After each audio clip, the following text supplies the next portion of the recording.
Hello, hello. Welcome to the Kevin Davani Connection Show. I'm here with MCCOOK. Hass, how you doing? I'm doing very well. Thanks for having us on again. Always love coming on. It's really a pleasure to have you on my show. It's always a pleasure because you do the detailed work when it comes to analysis of whatever energy efficiency of Bitcoin mining, all this CO2 FUD, the energy FUD. It's so I can only applaud you for all the work you've done so far. So Hess, could you give us a brief overview in Australia? What the fuck is going on? Well, Australia is an interesting case. Basically, just like not like everywhere else in the world, but similar to other countries that sort of under a federal system, whereby you have like several states that kind of do their own thing, with an overarching federal government that is responsible for other particular things. So just like in America, like you've got your red states and blue states, or your vax passport states, and like your quote unquote free states that don't have the passports and all that kind of stuff. Uh, uh, it's the same in Australia in that we've like got a contrast, but the contrast isn't like that extreme. It's universal, like lockdown, but like different flavors of lockdown in different states.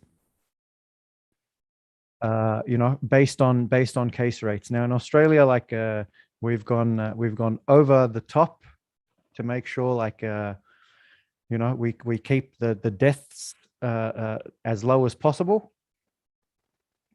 And as a result in Australia, so I'm in the 30 to 39 age bracket. In Australia, only 6 males between the ages of 30 and 39 died of COVID. 6.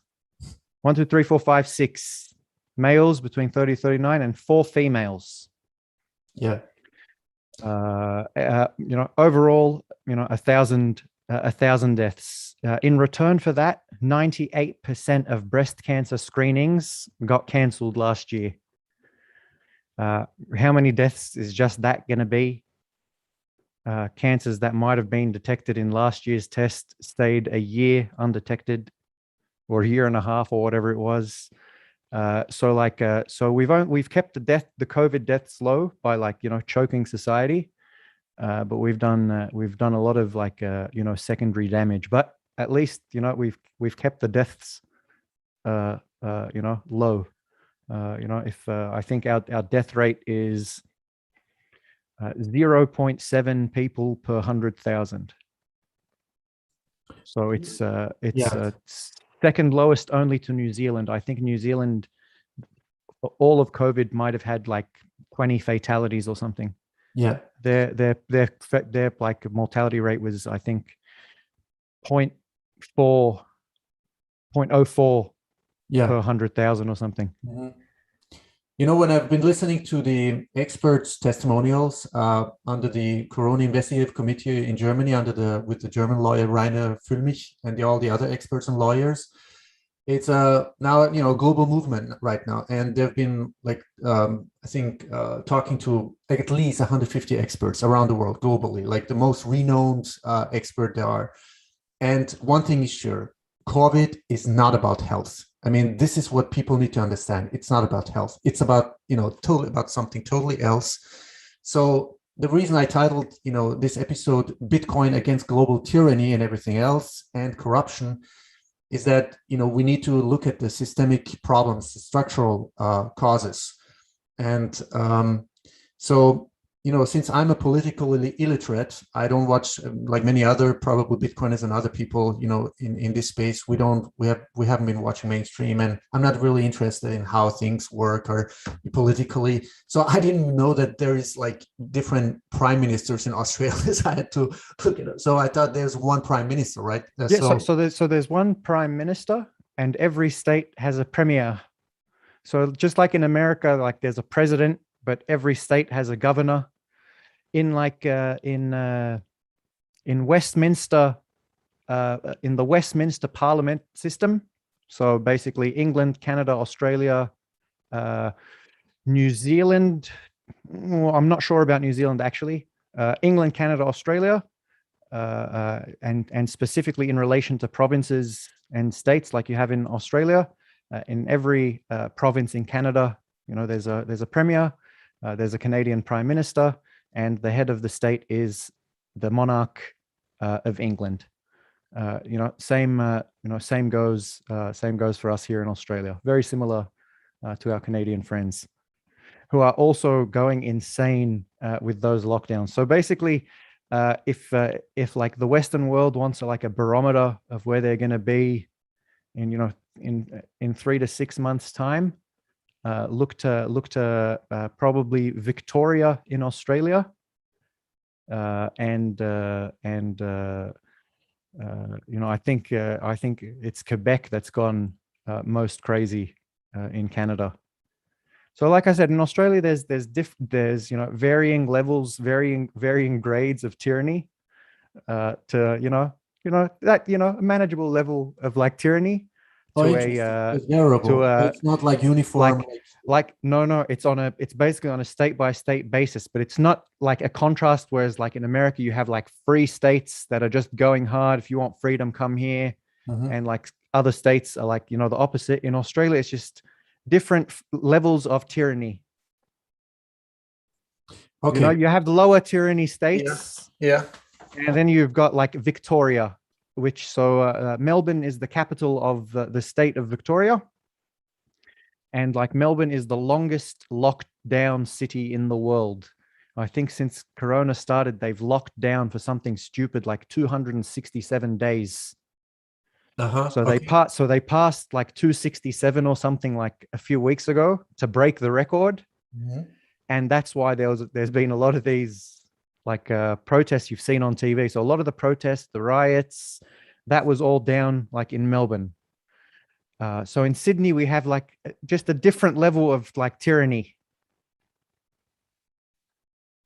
Like no one's allowed to like but like tyranny is still tyranny. It's sort of like, I suppose the pregnancy analogy, like you can't be like, half pregnant. You're either pregnant or not pregnant. So in Sydney, like basically, like unless you're like a critical like worker, like you basically can't do anything at all. And also like if you are a critical worker, you need a vaccine to be able to do anything at all.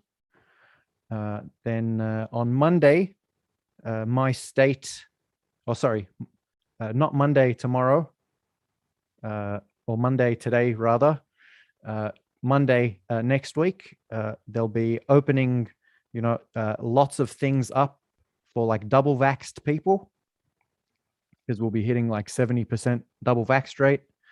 Then at 80% double vax rate, they'll open up like a few more other things like to the double vaxxed.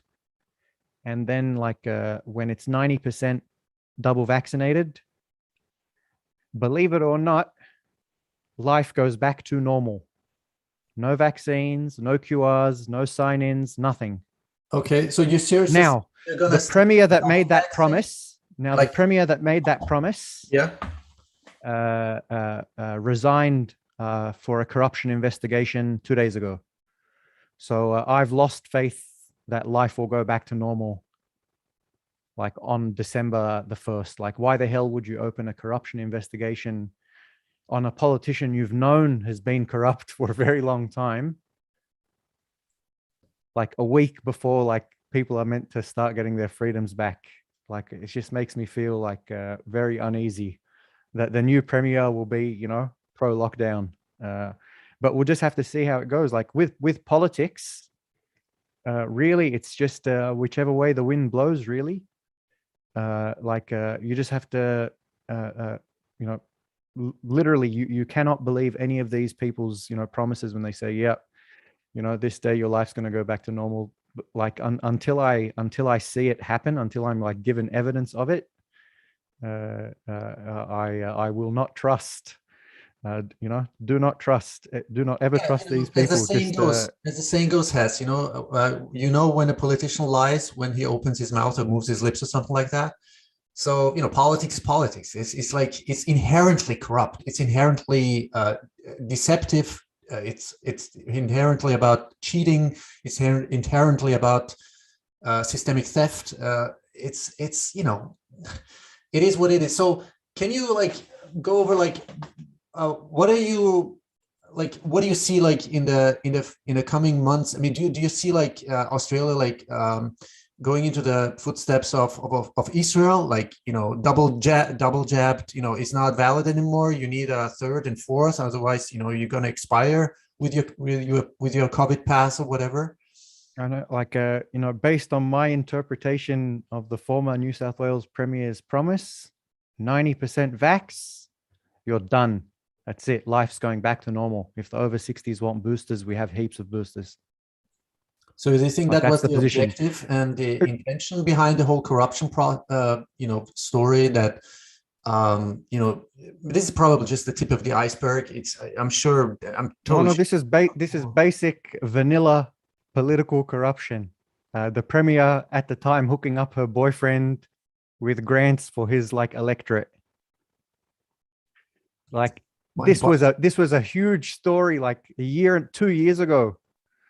Then we had the massive bushfires, because you got to remember 2020 for Australia was a horrifying year. We had our worst fires in history. And then we had the worst floods in 100 years. And then we had a week off. And then we had Corona.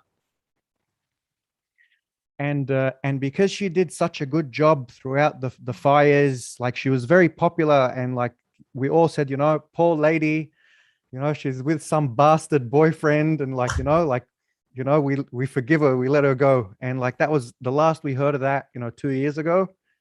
And now, as of last week, that's it. It's on again. The anti-corruption commission has opened an investigation. So we'll see how we go. So she was, I'd say she was liberty loving into the extent that she waited until it became politically untenable to not lock down. You don't understand the media frenzy over one death. So the first person died of this second wave. So at that point there was maybe 300 cases at that point, maybe doing 40 to 50 a day. And we had our first death. And it's this death, this is the blood on Gladys's hands for not locking down immediately. There's going to be lives, and it's her fault. And we told her to lock down a month ago when we only had one case. And in contrast, Melbourne had, one case 3 weeks ago. They locked everything down, and now their cases are out of control, and they have 1,600 cases a day. And they've been in strict lockdown, heavily policed lockdown. You saw how the police rocked up. Yeah, it was those riots. Those weren't regular cops. Those guys looked. Not all of them. Some of them were just dressed in that uniform, but a lot of them looked special forces. They looked like they belonged in such a uniform. Do you think some of them are foreigners? With NATO, they're planning to sort of hire foreign. I mean, I would call them mercenaries, but they're just getting paid to do that. Look, I'm not an expert on the law with these things, or or labor and employment law regarding these things. Yeah, because usually police are governed by unions. They don't let you hire scabs. They don't let you hire contract. It's got to be union muscle. But there are particular departments of the police force, of the armed forces, that are just better trained than other divisions, elite divisions. And a lot of people policing civilians look like they came from these elite divisions. And this is not a good direction to go. Yeah. like But for the degree of society. brutality is just mind-boggling. I mean, I couldn't just watch it. It just. I thought, this must be a movie, or a really bad movie. So, okay, I want to, before I forget, can we talk about, like, do you hear anything about adverse reactions of, sort of the after getting the so-called vaccinations or injections, or deaths, because they're underreported in the United States. There are estimates that the number of reported adverse reactions or deaths are like a fraction of a fraction. It's like 1 to maximum 10% are reported to the VERS system in America. So it's so there are experts who say the real estimates are at least 500,000 deaths after getting double jabbed. I mean, do you hear anything about the adverse reactions or deaths or anything? So for me, like everyone else, like I can talk about like my personal circle. So of like I don't know, 30, 40 people I like know who took the vax. I'd say like 7 or 8 of them, nothing happened to them. Everybody else got sick for a day at least, or 2 days. Like the worst one probably got a rash for like the first dose and the second dose, but like that's like people think it's normal. All of them, all of them just said, yes, I was sick for 2 days. I'm like, mate, what if they want you to have a boost every 3 months? You're going to get sick for 2 days every 3 months now, forever? But almost all of them, like, of the 40, like 30, they were sick for a day or two. They're like, all right, it's just a little bit of mild fever. But like in my personal circle, I don't know anyone with very bad adverse reaction yet. But again, like this is a matter of like risk and risk management and risk quantification and latency and latency time, because just because you don't feel anything after a few days, weeks, or months, it doesn't mean that it could take years until whatever this gene therapy. It's not a vaccine, for that's also very true, but let's pretend it's not, and let's just go on like the reactions like we have. So let's talk just Australia. So like in my age bracket, there'd probably be 30 to 39. There'd probably be something like, I don't know, 600,000-700,000 people. Out of those 700,000, like 20,000 of us caught it. So it's 20,000 in 700, 20 in 700, 1 in 70 of us caught it. So like, less than 2%. And of that less than 2% that caught it, 10 of us died. 10 in 24,000. So 1 in 10,000. Okay. Of 1 in 10,000, though, that you're talking about the 10 in 12,000, but that 12,000 we've already determined it's 1.4%. Mm-hmm. So you're going at 1 in 1,000, of that 1 in 70. So it's 1 in 700,000 for somebody 30 to 39 in Australia die of COVID. That's the stats. They're telling me vaccine will push that out to 1 in a million. And there's only like a 1 in 5 million chance like I'll die of the vaccine.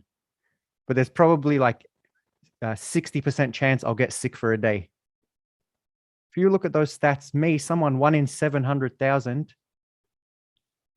But if you then have a look at the like 80, 70, 80, 90-year-old stats, like it's horrifying. You tell them, you guys, you need to take the vaccine just in case it's helpful. Because the unvaxxed, like the chances are like it's not guaranteed death, but I'd say like a 7% chance of death is like guaranteed death. Like if you're in a stadium and 7% of the people die in the stadium, there's like a lot of dead people around. Yeah. Like that's big odds. Yeah. So if the vaccine helps them push their stats out to like 1 in 1,000 or 1 in 10,000, like, yes, worth the risk. Okay. So I'm generally speaking quite pro-vax, but determinedly anti-mandate. and like I refuse to get a vaccine if it's mandated. But I do believe, you know, it like because like COVID-19 will be here forever, and I do believe that like within the next 2-3 years, market forces will either develop a vaccine that actually works, or a prophylactic or a treatment that actually works. So I'll take that one. It would have been tested thoroughly. Everything like will be properly, you know, researched and vetted. Yeah. And like until then, don't force me to do anything. Yeah. I know my chances. I'll take my chances. Yeah. You know, that's a topic that deserves special attention, especially, I guess it's the same, you know, in Australia, when it comes to when are you sort of declared as unvaccinated? And in the United States, in European Union, it's pretty much the same thing. It's if you get the jab, if you get the whatever the injection, and you die within the first 14 days, you are sort of you're officially unvaccinated. So and so, you know, the thing is, we don't know anything. We don't know anything about the real stats and the long-term consequences. You know, they just developed a gene therapy vaccine within, what was it, like 6 months? I don't even know, you know, how long it really took. Usually it takes like 8 to 12 years to develop, if you call it vaccine, but it's not a vaccine. So I'm happy for people to roll the dice. Mm-hmm. Like if one, but like, why do I have to roll the dice as well? Like, Mm-hmm. like so that's basically yeah, I haven't had like bad flu in like a good like 10-15 years. I catch the flu still like every year, Yeah. but like it hasn't, like I haven't caught it bad like for like basically I caught it really bad in my early 20s, and I said Yeah. I'm never going to catch the flu again. Okay. Like and I imagine like that's what COVID would have felt like. It would have been, it's a life-changing hit of the flu for like, you know, 5 to 10% of people that catch it. Like a flu so bad, like you just never want to get flu again. Yeah. So for that reason, I take the flu shot that people have been taking for 70 years. And like it's rare. So people still get side effects, but like they're very rare. Whereas if you read the things like getting fever is a side effect. But I don't think anyone like ever reports things like this. Yeah, that's the problem. People just don't report it, and even in this case, you know, with the COVID so-called vaccines, people just don't report it, and they should actually be doing pre-analysis or pre-examination of the blood, and afterwards to see, you know, what are the whatever thrombocytes or whatever, you know, disorder you have physiologically and organically and whatever. So, and then people just don't report it, and the doctors they go to, they're already biased, you know, because the doctor whom you got your shot from, he would never tell you, you know, there might be something wrong with you. So you actually have to go to an independent laboratory and doctor to make those examinations. But there really is like there is zero science. Like there is no science. Like I laughed my ass off. So like I was watching the rugby yesterday, the rugby league, the final was on. So the only time I ever watch TV is if I'm watching sport, and like I have to deal, you know, with ads. So I saw the new ads about like the laws that are going to be coming into place after the 11th of October. So when we're 70% vaxxed. So usually if you're a close contact of somebody who catches the virus, you have to quarantine at home for 14 days. No matter what, if your result is negative or positive. If you've been a close contact of a confirmed case, it's 14-day home quarantine. Now, as of October the 11th, if you're a close contact of a person who's caught it but is double vaxxed, your quarantine time is only 7 days. It's so irrational, everything. But anyway, you know, instead of it's so mind-boggling, you know. And before, you know, I was going to say, you said you've been taking your flu shot. I mean, I've been learning a lot about prevention and strengthening the immune system. Hardly you never hear about that. Like how do you strengthen your immune system? There was a time where you got censored. Even Joe Rogan talked about it.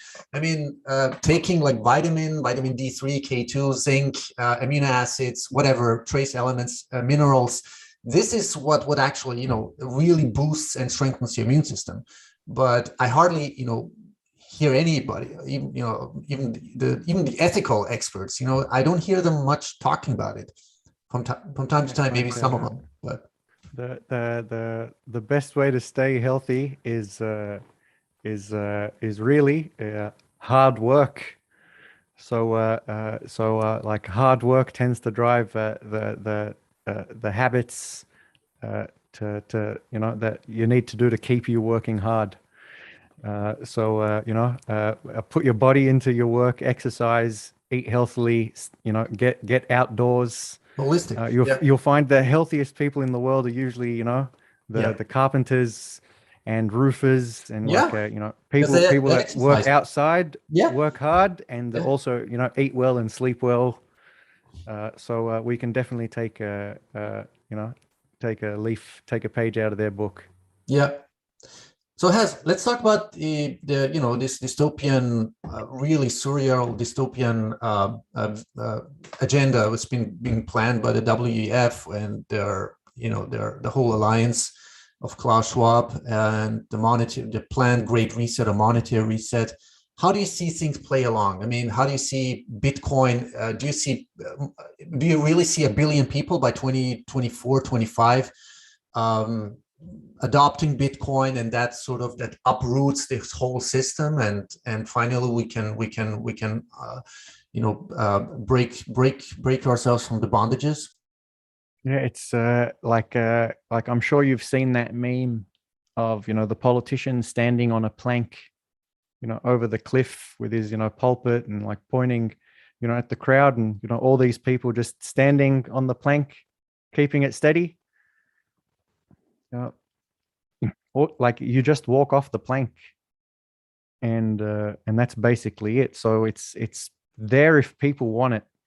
So we're 13 years in, and we're at around 120 million people own Bitcoin, according to like the latest estimates, I think by crypto.com. So it took us 12 years, to get here. 12 to 100. So yeah, I could see a 10x in 5 years. So maybe not 24, maybe closer to 26. I could see, the infrastructure has been built out to accommodate 1 billion people. So right now, a lot of Bitcoin's value really is its potential and like what it promises to be. Right now, the infrastructure does not exist for 1 billion people to use Bitcoin. But by the time even 1 billion people come around to thinking, let's get into Bitcoin, like the infrastructure will probably be built. Like Lightning, I'd say you'd have to say it's prime time. Yeah, I mean, look at the Lightning development. It's mind-boggling. I mean, and look, and when were we first fiddling around with that Casa node and passing around like the Lightning torch? Like that's been 2 years. And like everyone was saying, like this is going to take Lightning, 18 months to 2 years, like before it starts hitting prime time. So like, they weren't like far off, and it's enough to accommodate a very small country. But like there's a big uptake of Chivo wallet in El Salvador, very big. Apparently like 40% of the population has downloaded the app. Yeah, I think 3 million people already were using it. So yeah, this is the benefit of an airdrop. Get some free money. So look, they haven't had the best start, and that was my original fear for El Salvador. So a lot of people asked me like about if I was excited for it, and like I went on the record and I said I worry about it a lot. Like I worry that it's too early for them. That it's just too volatile. And basically, like I think Bitcoin Day. When was it exactly? It's been almost a month now. Yeah, it was it some Like the 7th of 7th September? of September or something, 7th. Yeah. So it's you know, it's been a month now, and I don't know if you have a look at the daily chart for the past month, it must have like a 10% range every single day. Like they've had the perfect introduction to Bitcoin. So that's, I was just a bit worried about that, but like then I properly had a look into like you know, how Chivo worked, and it's basically moving USD Yeah. you know, over strike, and if you want to keep it in Lightning, like you can. Yeah. But with that said, it still gives a very, very instant and final way to pay each other, you know, for less than nothing, whether you want to do it, you know, in dollar denomination or Bitcoin denomination. So You know, how bullish are you? Do you think more small countries like in South America, Latin America, where other countries are gonna like unexpectedly, you know, do pretty much the same thing as El Salvador? I don't think we can say unexpectedly anymore. Now we wait for the second one to make their announcement, and that's basically how it's going to be. The second one to make their announcement might surprise us, but we're not going to be surprised that a second country has done it. I agree, small country, maybe somewhere South America, maybe Pacific Island somewhere, maybe somewhere Maybe like Tonga. Yeah. Or any of like the you know, really small Pacific Island nations. Like I think there's more Tongans in Australia than there are in Tonga, for example. Really? Tonga is, you know, like a, you know, small economy, really. There's Yeah. only, you know, so many like opportunities, like you know, for the youth. A lot you know, born and raised you know, in Australia, great rugby players. Yeah, they are. Yeah, I've heard of Fantastic rugby players. Lord Fusito. Yeah, he's a great fan of that. So has what else makes you really excited and bullish? I mean, with Bitcoin mining, I mean, even Iran lifted the Bitcoin mining. I mean, even though, you know, it's very oppressive over there, and you know, it's not really open free market. I mean, we don't have a free market anyway, global. But what do you see on the horizon? What makes you really excited? I think we're gonna like you know, on the Bitcoin side at least, like just keep seeing like more of the same. You know, competition. You know, producing, you know, better products and better prices for people. So again, 2 years ago when we were like, you know, fiddling around, you know, with our first like nodes, who would have thought like you'd get like to where we are now, where you have like such wallet competition, that you've got things like Spectre and Sparrow.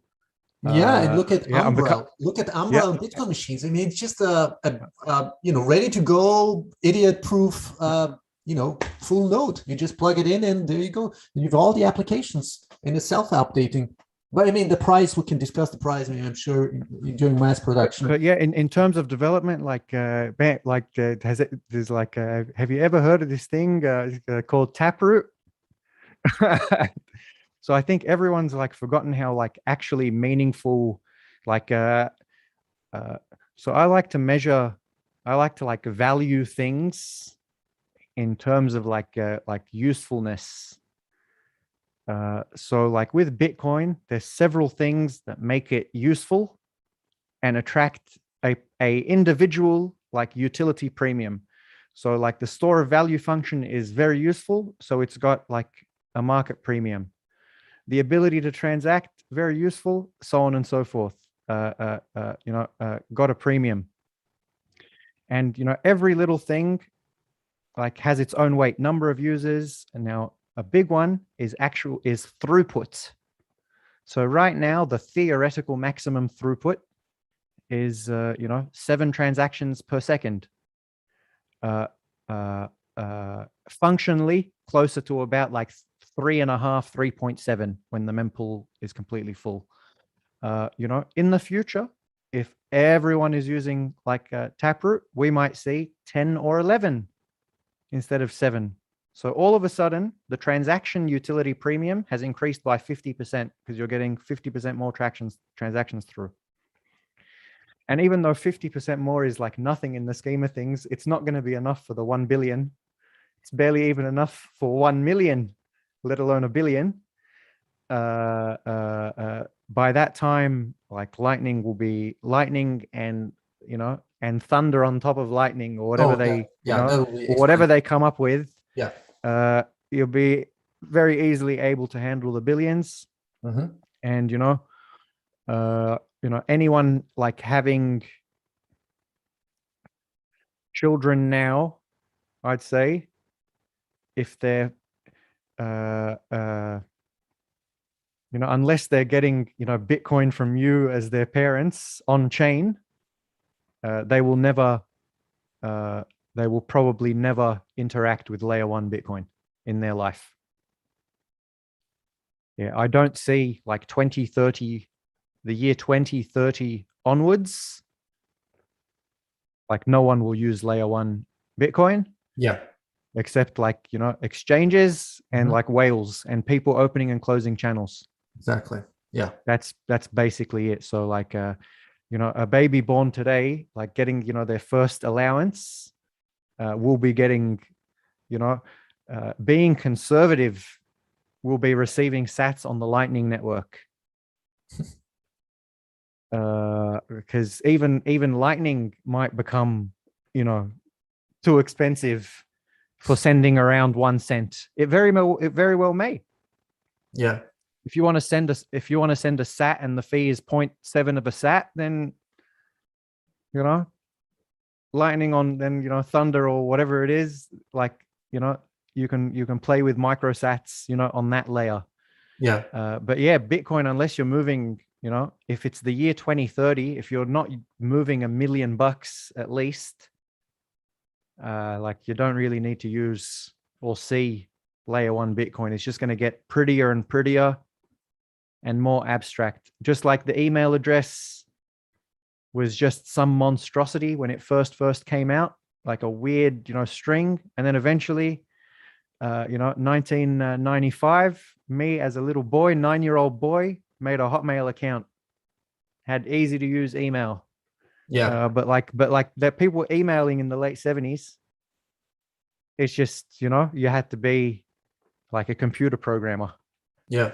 Yeah, people don't understand exponential evolution or development, and we're going to see like by order of magnitude evolution we've never seen before. So HASS, let's go back to the to original topic, Bitcoin against global tyranny and corruption and everything else that what is systemic and structurally causing all this suffering and pain and theft. Do you see this global monetary, open, permissionless, unconfiscatable, censorship-resistant, instantaneous monetary network with all these layers evolving so fast that it will de-root this criminal global system of of theft, of corruption, of oppression, of tyranny, dictatorship, and everything else that's been causing so much pain, suffering, and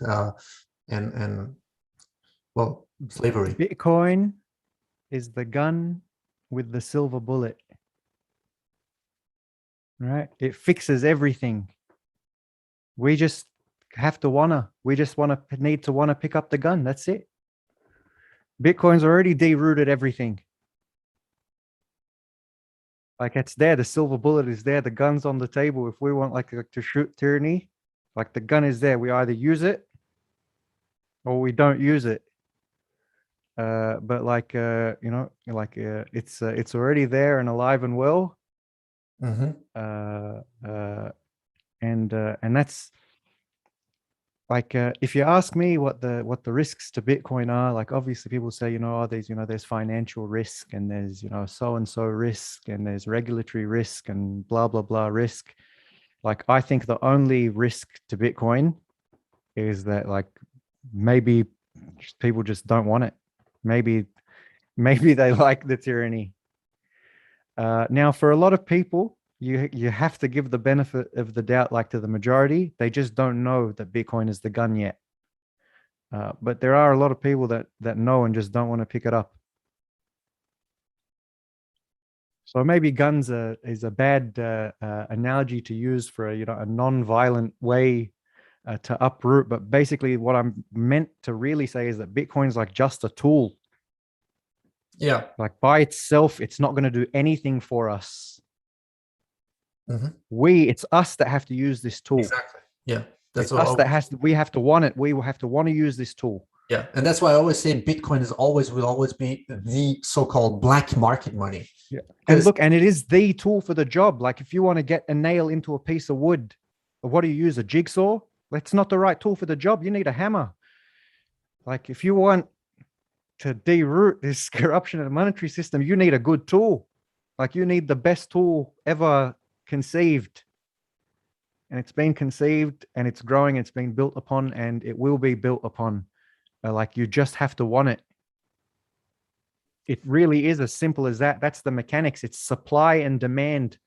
If you just increase demand for Bitcoin, whether that's increase your own demand for it or help increase it through things like, like education initiatives and podcasts, they're talking your friends and families, heads off about it.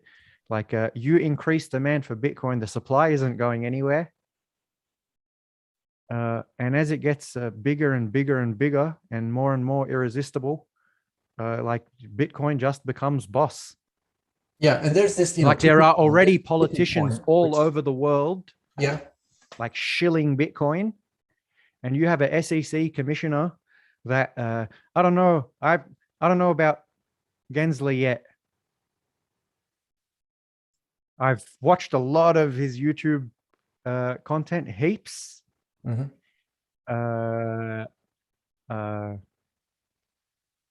could be a maxi, and like he is intent. Like I don't see, for longer than 18 months or so that most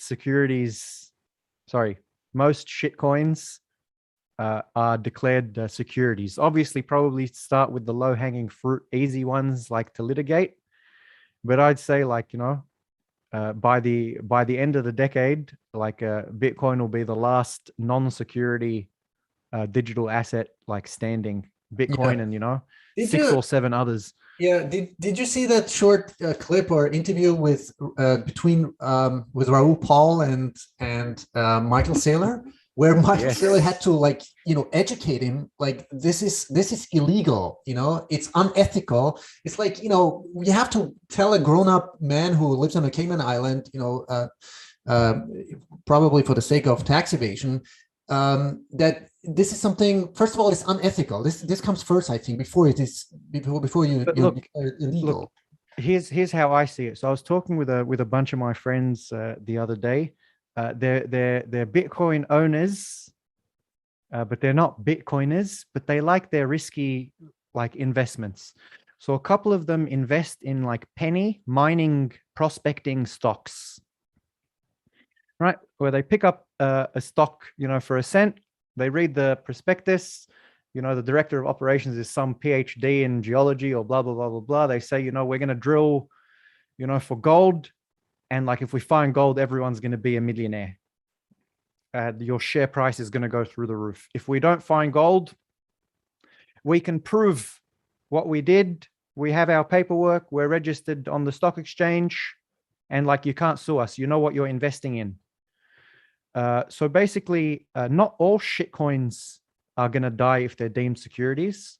The ones that actually do something, if there are any that do something, can register, put out a prospectus, and go compete fair and square. Yeah. So I also tell people, like, what's the difference? So like, I don't like to use like shitcoins in this analogy, because maybe using Bitcoin is a stronger analogy even, or not analogy, example. What's the difference between a game of roulette and Bitcoin?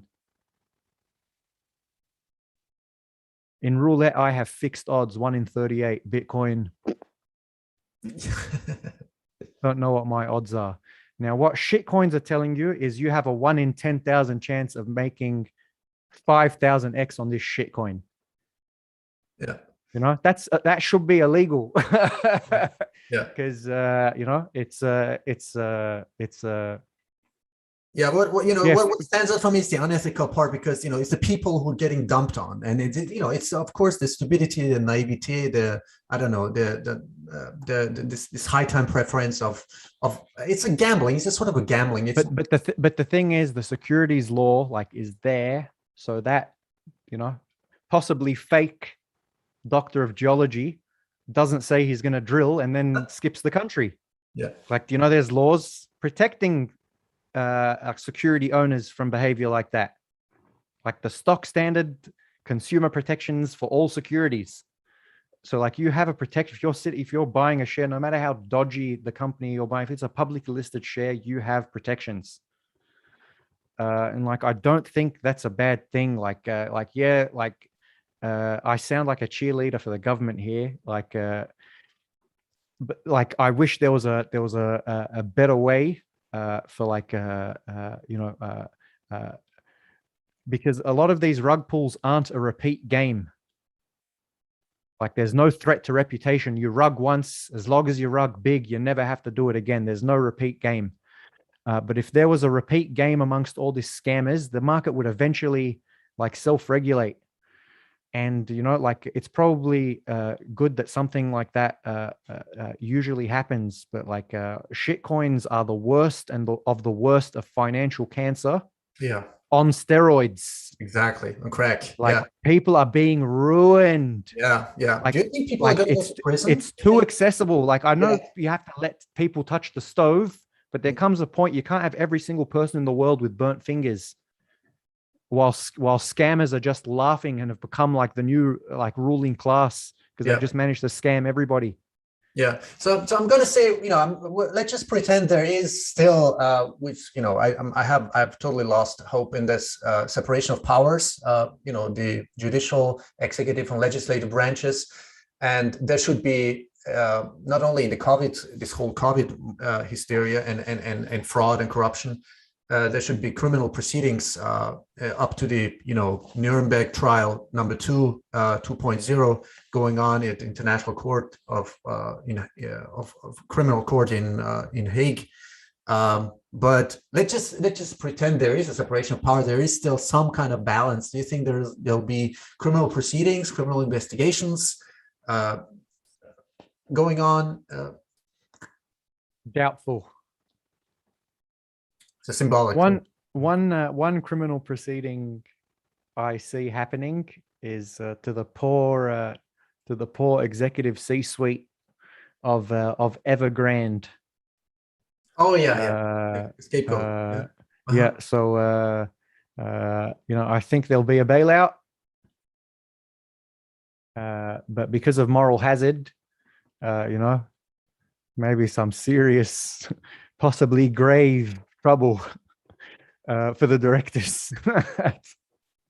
So an example has to be set, and like there's no way China is going to let Evergrande implode. I think there'll be very big damage to global markets. Yeah. Let's see how we go. Yeah, there's a guy. And yeah, I heard an interview with what's his name? I forgot his name. I think it was talking with Gammon, and he said that the shadow banking system or the shadow credit system in China is about 50 trillion. Now, I know I'm not an expert on macro or all these intricacies, but it would be interesting, very intrigued to know, you know, what kind of chain reaction of effects is going to have on the global, you know, financial system. Probably. Just look, thing like the can keep getting kicked as long as the people keep letting it get kicked, and it is like a gradually then like suddenly like proposition. So that's basically it. Yeah. As long as like we keep increasing, so it's just like anything in life, like even ideologies, and you know, like ways of thought and all of that, like you can map them out as sort of like competing businesses or competing business models.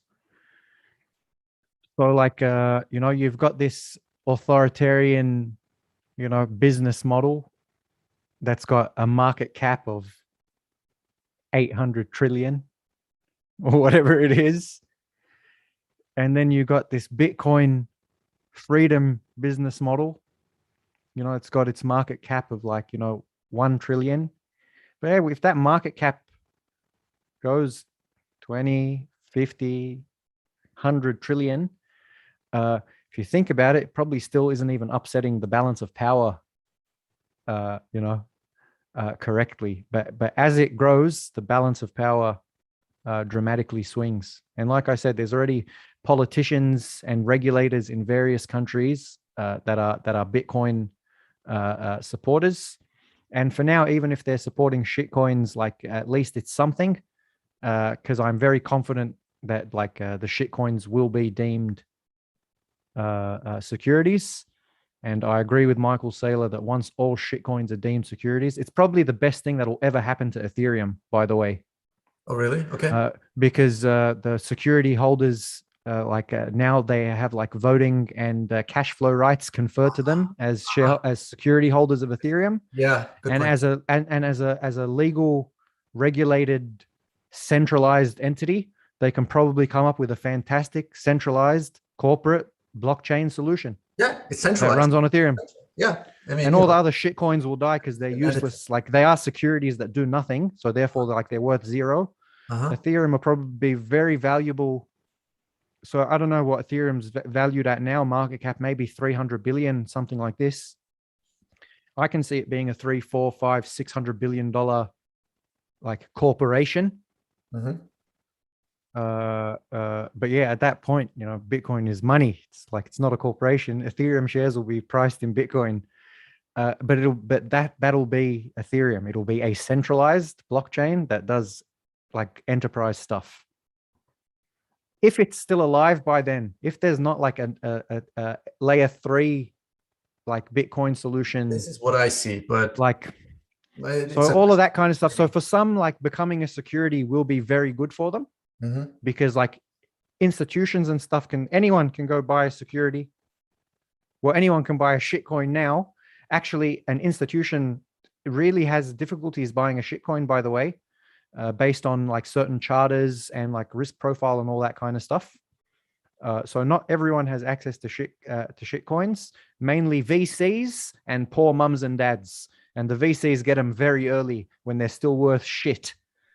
And dump them on you, when they're worth something. Yeah, and yeah, you mentioned the third layer on Bitcoin's protocol. So this. So eventually, like again, like I take the Alan Farrington school of thought as well. Like I'm not against like DeFi. I love DeFi. Like hodl is fantastic. That's Bitcoin DeFi. That's peer-to-peer lending, is it not? Yeah. I mean, I have no experience with that. But like look, it's a great multi-sig escrow experience, peer-to-peer lending, fantastic. Don't recommend anyone try it. The price is still way too volatile to be dealing with loans and that. But as a proof of concept, it's Bitcoin DeFi, it's peer-to-peer lending. Yeah, so you think and it works perfectly so long as Bitcoin doesn't tank 40% in a day. And like it happens, like, at least once every 2 years that happens. Like it's not a low risk thing. It can happen like whenever, but eventually that'll be very low risk. And that kind of Bitcoin DeFi would be great. But like this incantation of DeFi, like Alan Farrington says, like it's not decentralized and it's not even finance. Like it's nothing. It is the worst of legacy finance in like digital form on maximum leverage. Rehypothecated on rehypothecated on rehypothecated, taken from this chain, staked there. New tokens created out of thin air from that state. Longest been lamenting about HASS, this whole rehypothecation. It should be like totally illegal and criminally, prosecuted. So a lot of people say, look, it has to be free, and that's the free market. And if people want to gamble, like the people want to gamble, like I don't want scammers to become rich off stupid people. They say, well, the stupid and their money are quickly parted. Well, like. At least let this stupid person go buy a Lambo. At least, that money is gone to a business, not to a fucking scammer, a business that's paid taxes and wages and all of this kind of stuff. you know, go buy dumb shit instead of, you know, DeFi that like, but yeah, unfortunately, like it doesn't have to be made illegal. It just has to like be brought in line with traditional investments. Bitcoin is currently almost perfectly in line with traditional commodity investment. Yeah. In terms of KYC, AML, like in terms of like in a lot of like jurisdictions, like Bitcoin is vanilla now. Like a lot of like their guidance is like crypto related. And indeed, when I told you like there was 120 million Bitcoin owners, there's like 200 million overall crypto owners, and like of those like 200 million, like there's like 25 that do not own any Bitcoin. They are 100% pure shitcoin. What a nightmare. So yeah, it's yeah, not a good look. Like there are people that are like but yeah, like you know, like I suppose you have to learn eventually. And yeah, if shitcoins are like deemed like securities, yeah, I'd see maybe like there's 6 or 7 that like escape the securities tag. Yeah. The rest will be securities. So like I think that's going to be like extremely bullish for Bitcoin, because once you have regulatory clarity on what is and what isn't, you can start investing, and people will stop bothering you like, buy me some Cardano. Because if Cardano has to become a security, it'll become worth half a cent. Yeah. Like if it actually has to register as a security, Cardano will be worth maybe negative. You might have to pay someone to take your Cardano off you. Which we already have, actually, you know, on a fiat in a fiat system. So I want to just have your take on like your thoughts on Bitcoin mining, home Bitcoin mining, like because there's obviously, you know, Compass mining and there's upstream data working sort of a whole mobile unit, which is, I think, the vision of Stephen Barbour. You know, he says, you know, the founder of Upstream Data, he's like, I think he's working on a sort of a, you know, soundproof box with a home mining equipment in it, you know, with the S19 or whatever it is.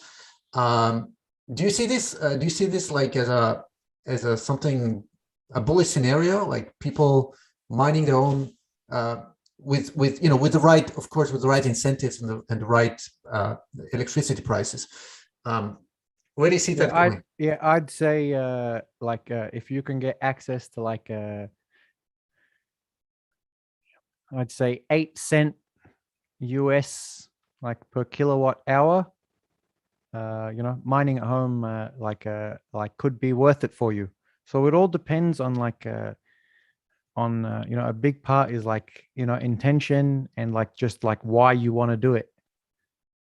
So like so for example, I asked you, why would you want to mine at home? For, you know, obtaining non-KYC, you know, non-KYC, right, very and contributing somehow to the network, to the security. So in terms of like network, like security contribution, it's a funny one, because you know how like some people say, I'm not going to vote, I'm only one vote, my vote doesn't count. It's kind of like that with home mining, right? If it was only home mining and there was 10 million home miners, like one person leaving doesn't matter. If everyone decides to leave, it like it's over. Yeah. So you're not doing anything like meaningful like for security, but you are providing work to the security. But like the correct answer is KYC free coin. Exactly. Yeah. Fuck KYC. So that already automatically, unfortunately, rules out Compass. If your intent is KYC free coin.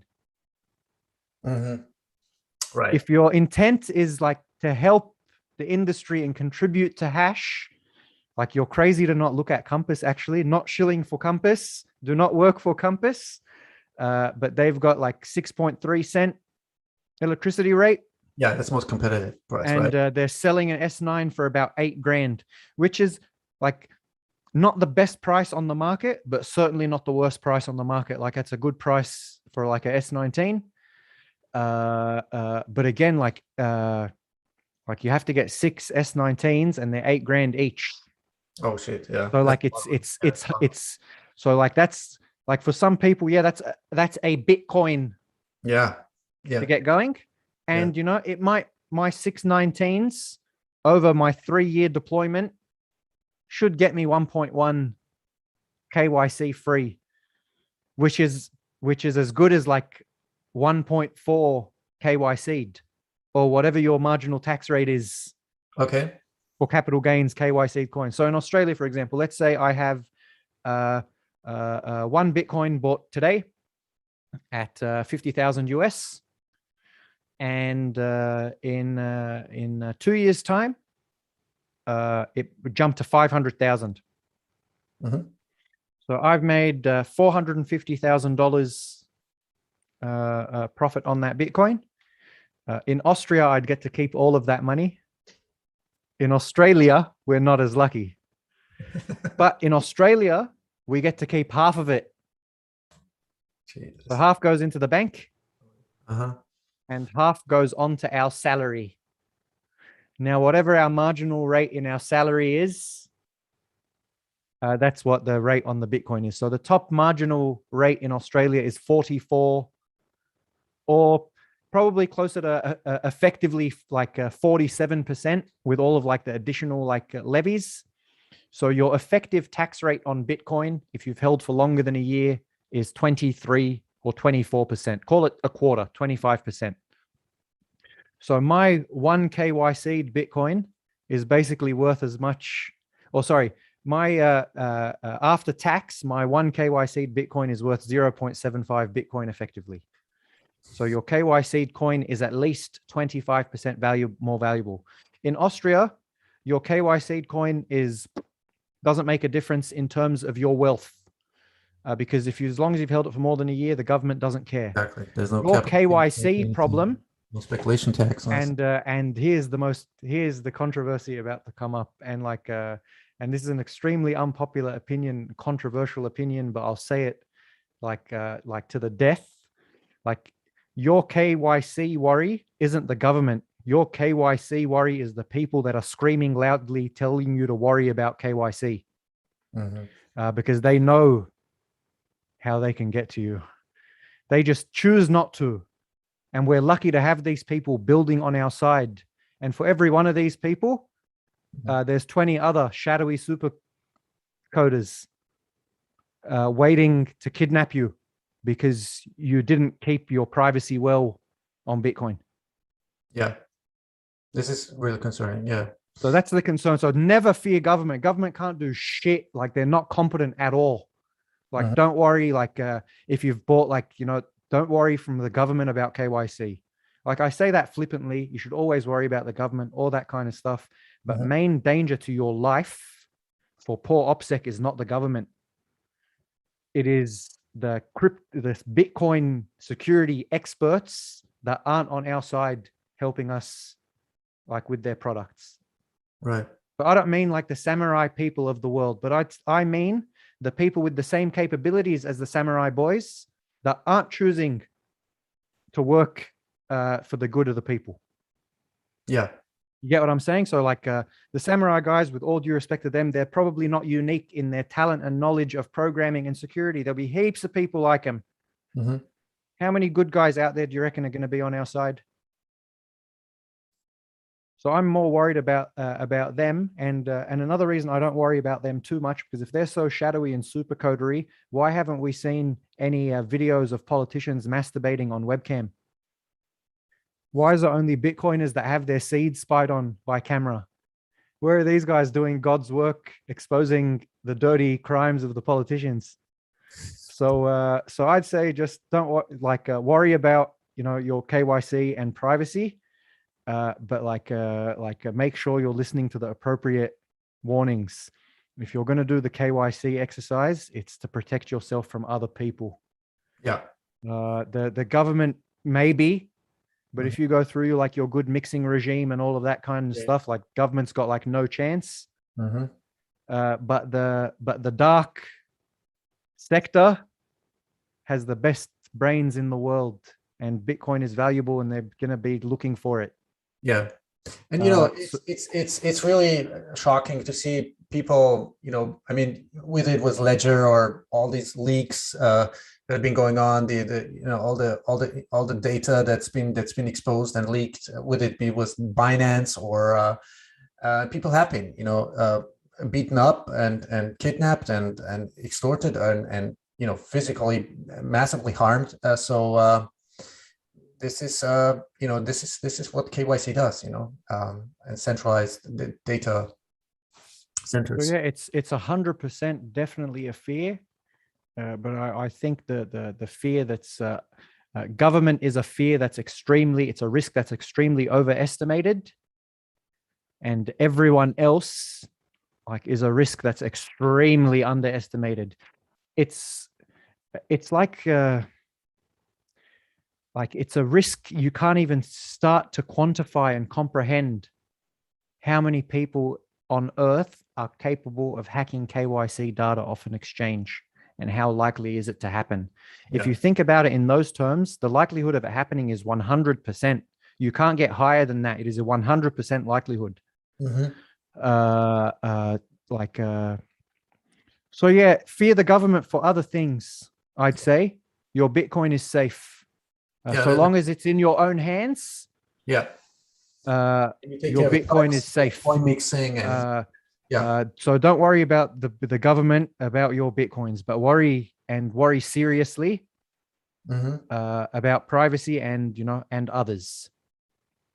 Okay, makes total sense. Yeah. So HASS, I don't want to take up too much time. Let's recap or no, let me ask something. Let's zoom out a little bit. So again, do you see the globalists, whatever you want to call them? I think Cathanos and Fitz calls them Mr. Global. Will it be the WF, Klaus Schwab people, the multi-military industrial intelligence complex with the corporations and the governments? Do you think that they will try to pull off something like another false flag, something, whatever, a cyber panopticon bullshit, alien false flag invasion? I mean, what do you see on the horizon? I mean, you know, because we're talking about the military industrial central banking complex, which I mean, it's all about obsession of control, you know, and manipulation. So they're not just going to let go. This is my concern. So where do you see this going? So, you know, all you got to do is replace the S in Klaus with an N. Clown Schwab, Clown World. You know, it's hard to make a prediction about these. Like the thing is, everything in life goes back to like the story and the narrative. And and at the moment, the globalists have control, you know, of the narrative. And you know, they sort of you know, I don't know why people see it, you know, as a good story, but they seem to have like the best story, like you know, to tell at the moment, and it's hard to understand why, but like you know, if there wasn't so much, you know, information asymmetry and more people knew the Bitcoin story, we wouldn't have the chance to buy at 50,000 a coin then, would we? You know, when everyone knows the story, then you might be able to say, yeah, I probably missed Bitcoin. But we're probably still page one into a 1,000-page novel. Yeah, makes sense. Yeah. So HASS, do you have any upcoming articles? Are you working on something? And we're going to see you in Austria. Yeah. Look, I will hope to be in Austria, like you know, soon. Maybe like maybe when it's not freezing, so we don't get our freedom back till December. Maybe I'll come through in like April, May. So spring, awesome. When I hear the Austrian hills are beautiful just after snow melt. I'll try to get some snow caps. So maybe I'll have to come in March. Yeah, March. Well, actually, April, May, June is already like the end of spring or beginning of summer, something like that. So that would be like the perfect timing. I mean, it's Yeah, still yeah. warm right now, but So, but yeah, for now, yeah, still writing articles at Bitcoin Magazine. Got an article. Should I'm a regular there, so I should get frequent articles. I recently wrote an article about